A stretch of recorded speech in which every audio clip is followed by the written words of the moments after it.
যে সমস্ত ছেলে মেয়েদের এখনো বিয়ে হয় নাই তারা কি ভাবছে বলেন দেখি? তারা ভাবছে একটা বিয়ে করে নিলেই সমস্ত সমস্যার সমাধান হয়ে যাবে। এখন সিঙ্গেল আছি, একা একা যাচ্ছি, একটা বিয়ে করে নিলে তাকে সঙ্গে নিয়ে যেতে পারবো।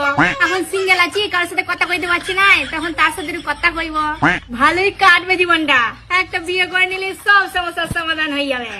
কিন্তু যাদের বিয়ে হয়ে গেছে তারা কি ভাবছে? তারা ভাবছে সমস্ত সমস্যার মূলে হচ্ছে বিয়ে। কিছুক্ষণে যে বিয়েটা করতে গেছিলাম সে মাত্র ভগবানই জানে। সেই জন্য বোধহয় বলে বিয়ে হচ্ছে দিল্লি কা লাড্ডু, যে খাবে সেও পস্তাবে, যে না খাবে সেও পস্তাবে। তার থেকে বরঞ্চ খেয়ে পস্তানোই ভালো। হ্যাঁ, তাই বলছি যারা বিয়ে করবে করবে ভাবছো, তাড়াতাড়ি গিয়ে শুভ কাজে দেরি করো না, বিয়েটা করেই নাও। হ্যাঁ, শুধু বিয়েটা করেই তোমরা দেখো না, জীবনে কোনো সমস্যার অভাব হবে না।